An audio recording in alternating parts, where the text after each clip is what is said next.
I'm going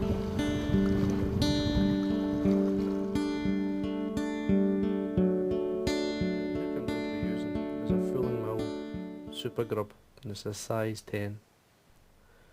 Thread, I'm just going to use black, uni and 8O. Start at the eye, take the thread down, see the length, until basically the thread's in line with the point of the hook. Now I want to try and save a bit of bulk. Now I'm going to use a fine gold wire, basically for the rib and to protect the body hackle. But I'm going to tie it onto the bare hook in the way round, just in the way round the hook and all the way down. Take your time. And then for the body, I'm just going to use some natural pheasant tail. Now, you're looking for probably a good half a dozen fibres or more. I'll show you, I'll put quite a lot on just to show you how quick you can cover the body. And this will compensate for any broken ones that's within these fibres. Now what I've done is taken obviously the thread round, and I'm holding the roots, or the area where the fibres came from the feather, because I like to tear it from the feather. And then a loose turn thread, bring these right into the tips, maybe about 2mm from the tips itself, and then tighten up. Take the thread all the way up till about 3 to 4mm from the eye, more 4mm than anything, and then spread out the fibres, and as you see, because of quite a few there, it covers extremely well all the way up. Now you need enough room for a hackle. Now to tie off, as you see, I wound the pheasant tail, I brought the fibres towards myself. The reason I like doing that with like a weak fibre like pheasant tail is that when I bring the wire the normal way I wind, it grips more of the fibre and protects it better. But what I do here is come across the pheasant tail, do a turn, and do a turn on the hook. Do the same again, then onto the hook. Do that about 3 times, and that should be enough to hold it. And then trim away the excess. Now for the body, I'm just using a medium red. This is a saddle cock hackle. Now looking for the fibre length to stay within, or close within, the bend, meaning when I wind the fibre, or the fibre length should be within the bend and the point. So you do a turn there, and then work your way down.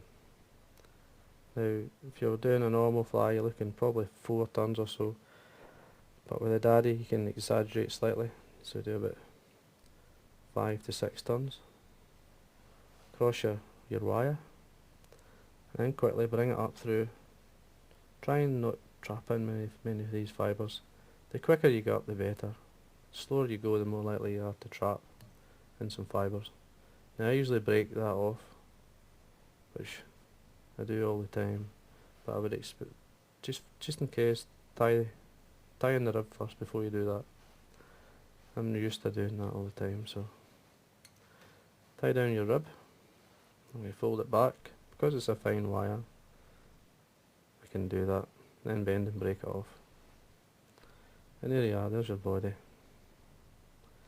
For the legs, I'm just going to use obviously a natural pheasant tail, and these are pre-knotted legs, saves a bit of time. You could add on more than 6 just to give more of a disturbance or more impression of the leg, but 6 is plenty.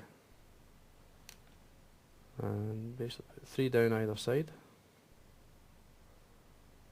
Now if you're keeping it within, say, fishing competition rules, just watch the length.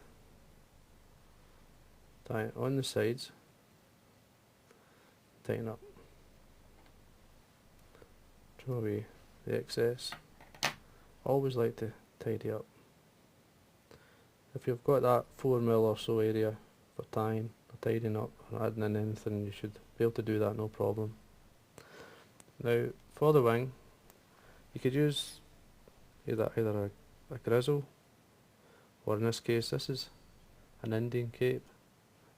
It's just like a golden badger, which is a lovely colour. Just need 2 hackle points, well marked hackle points in this case. If you pull them from the same part of the cape, you'll get the right length. And there you are. Very simple to tie on. You don't need to remove any fibres, just get the length you would like. Now if you're keeping it within a certain size or shape, don't have it as the same length as the legs, just less, so that you get a nice shape, a nice profile. Just tie them on the top. There you go. Just sit side or side, and then trim away. If you tie it with basically with all the fibres, it just gives it a bit of cushion and ties in much easier. If you remove the fibres to tie in the tips, it's more likely that they'll go their own way. That way it holds it a wee bit better. Now for the front hackle, what I'm going to use here is a fiery brown Chinese.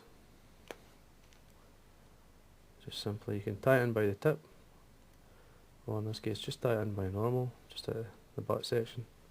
Just remove the fine fluff, and then bring your thread up, break that off. Now what I'm going to do here is hackle pliers on. You fold the hackle, just draw it through your fingers, tie it on the edge, obviously, and try not to touch it, just wind through or wind it down. If you fold the hackle, you'll be able to do this.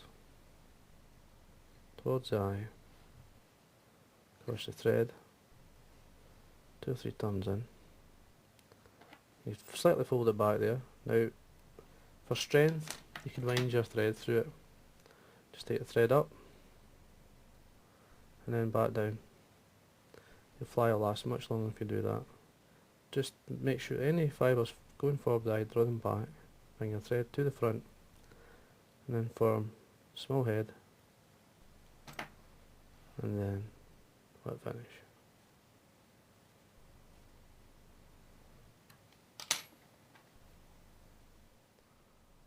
And then simply varnish the head.